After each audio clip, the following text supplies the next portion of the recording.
বঙ্গোপসাগরে সৃষ্টি হওয়া যে লঘুচাপ সেটি কিন্তু পর্যায়ক্রমে নিম্নচাপ হয়ে গভীর নিম্নচাপে পরিণত হয়েছিল এবং সেই নিম্নচাপটি কিন্তু আমরা দেখেছি গতকাল রাতে কিন্তু উপকূল অতিক্রম করেছে, কিন্তু উপকূল অতিক্রম করলেও সেই যে নিম্নচাপের যে তাণ্ডবটি সেই তাণ্ডব কিন্তু এখনো বহাল রয়েছে। আমরা আবহাওয়া অফিসের সাথে সর্বশেষ তাদের যে 3 নম্বর প্রজ্ঞাপন গতকালকে দিয়েছে সেই প্রজ্ঞাপনে কিন্তু আমরা জেনেছি যে নিম্নচাপটি কিন্তু গভীর নিম্নচাপে রূপ নিয়েছিল এবং উপকূল অতিক্রম করেছে। কিন্তু আপনারা আমার পিছনে দেখতেই পাচ্ছেন এই মুহূর্তে বঙ্গোপসাগরে কিন্তু কুয়াকাটা সমুদ্র সৈকতের পাশে আমি রয়েছি এবং এই মুহূর্তে জোয়ার চলছে, কিন্তু জোয়ারের তীব্রতা এতটাই বেশি যে গতকালকেও যেই পরিস্থিতি আমি দেখিয়েছিলাম ঠিক একই পরিস্থিতি কিন্তু আজকেও বিরাজ করছে।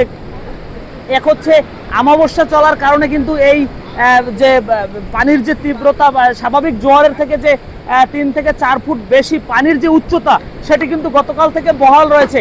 গতকাল রাতেও কিন্তু এই যে জোয়ার এসেছিল সেই জোয়ারেও কিন্তু এরকম পানি বেড়েছে এবং আপনাদেরকে যদি একটু দেখানোর চেষ্টা করি যে এই মুহূর্তে সমুদ্রে কিন্তু জোয়ার চলছে। এই জোয়ার দুপুর 2টা পর্যন্ত চলার কথা রয়েছে, যে এই জোয়ার কিন্তু সকাল 8টায় শুরু হয়েছে এবং বেলা 11টার সঙ্গে সঙ্গে জোয়ারের তীব্রতা বেড়েছে। এবং আমরা দেখেছি যে কুয়াকাটা সৈকতের পাশে যে পর্যটক মার্কেটগুলো রয়েছে সেই মার্কেটে কিন্তু অধিকাংশ জায়গায় কিন্তু ভাঙনের সৃষ্টি হয়েছে এবং অধিকাংশ জায়গা কিন্তু ছুটে গেছে এবং ক্ষুদ্র ব্যবসায়ীরা কিন্তু আমরা দেখেছি যে মালামাল সরিয়ে নিয়েছে এবং ক্ষুদ্র ব্যবসায়ীরা মালামাল সরিয়ে নিয়েছে এবং তারা নিরাপদে থাকার জন্য এবং নিরাপদে মালামাল নিয়ে সরিয়ে নিয়েছে।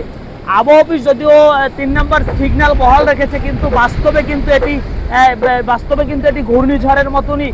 এর আগেও বিগত দিনে যে আবহাওয়া খারাপ ঘূর্ণিঝড় হলে যে সমস্ত আমরা দেখেছি বিপদ সংকেত অথবা মহাবিপদ সংকেতের সময় যেই প্রাকৃতিক পরিবেশটি তৈরি হয় সেই পরিবেশ কিন্তু আসলে আমরা এখানে এই 3 নম্বর সিগন্যালে এবার দেখেছি। তবে ঘূর্ণিঝড় শক্তি এখনো রূপ নিয়েছে কিনা অথবা এই যে নিম্নচাপটির পরবর্তী যে আপডেট আমরা এখনো পাইনি, পেলে আপনাদেরকে জানিয়ে দেবো। তবে এখানে কুয়াকাটায় আগত কিছু পর্যটক এখনো সৈকতে গোসলে মেতে আছে এবং আমরা দেখেছি পুলিশের নিষেধাজ্ঞা থাকলেও পুলিশ বারবার চেষ্টা করলেও তারা কিন্তু সেই নিষেধাজ্ঞা অমান্য করে সৈকতে গোসলে মেতেছেন। এবং আমি যে জায়গাটিতে দাঁড়িয়েছি এটি ছিল পাবলিক টয়লেট এবং এখানে কিন্তু টুরিস্ট পুলিশ বক্সের ঠিক পিছনের জায়গাটি এবং এখানে টুরিস্ট পুলিশের যে সৈকত নিয়ন্ত্রণের যে সিসি ক্যামেরার পয়েন্ট এটি কিন্তু একবারে জোয়ারের তাণ্ডবে ভেঙে গেছে এবং আপনারা দেখতেই পাচ্ছেন যে এখানে কিন্তু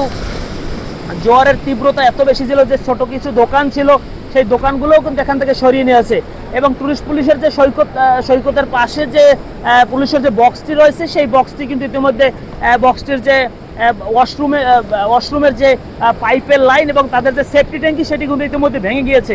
টুরিস্ট পুলিশও বলছে যে আমাদের যে টুরিস্ট পুলিশ বক্সটি রয়েছে সেটিও কিন্তু আসলে এখন নিরাপদে নেই। জোয়ারের তীব্রতা যদি আরও বেশি বাড়ে তাহলে এটি ভেঙে যাওয়ার সম্ভাবনা রয়েছে।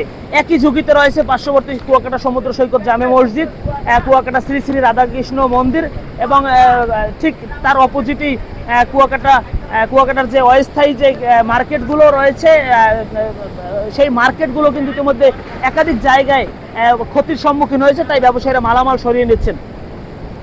তো আবহাওয়া এই জোয়ারের তাণ্ডব যতক্ষণ চলবে ততক্ষণ কিন্তু এই পরিস্থিতিটা এইরকমই থাকবে। এবং আমরা আরও একটি বিষয় জানিয়ে রাখি যে বেড়িবাঁধের যে জায়গা পুরো সৈকতের কুয়াকাটা সমুদ্র সৈকত সংলগ্ন যে সমস্ত বেড়িবাঁধ এর মধ্যে সবচেয়ে ঝুঁকিপূর্ণ যে বেড়িবাঁধগুলো রয়েছে কম্পিউটার সেন্টার পয়েন্ট এবং হচ্ছে কুয়াকাটা ইসলামপুর দাখিল মাদ্রাসা পয়েন্ট, সেই জায়গায় কিন্তু আমরা দেখেছি যে পানি উন্নয়ন বোর্ডের যে ব্লক বসানো হয়েছে, যে জিও ব্যাগ বসানো হয়েছে সেই জিও ব্যাগের কারণে কিন্তু সৈকত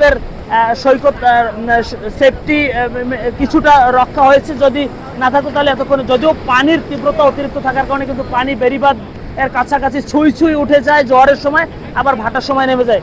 তো এই হচ্ছে সার্বিক পরিস্থিতি এবং উপজেলার অন্যান্য জায়গার অধিকাংশ জায়গায় কিন্তু প্লাবিত হয়েছে টানা বর্ষণের কারণে, কিন্তু অধিকাংশ জায়গা প্লাবিত হয়েছে এবং পানি অধিকাংশ যেমন নিজামপুর সহ বিভিন্ন জায়গায় কিন্তু ঝুঁকিপূর্ণ বেড়িবাঁধ রয়েছে, সেই বেড়িবাঁধগুলো এখনও ঠিক আছে। তবে কতক্ষণ নাগাদ এই জোয়ারের তীব্রতা থাকলে কতক্ষণ নাগাদ এই বেড়িবাঁধগুলো টিকবে আমরা আসলে সঠিক বলতে পারছি না। তো এই ছিল আজকের উপকূলীয় অঞ্চলের আবহাওয়ার সর্বশেষ পরিস্থিতি। আমরা এরপরেও যদি কোনো তথ্য থাকে আমরা ঢাকা পোস্টের মাধ্যমে আপনাদেরকে জানানোর চেষ্টা করব। S M Almas, Dhaka post, Kuakata.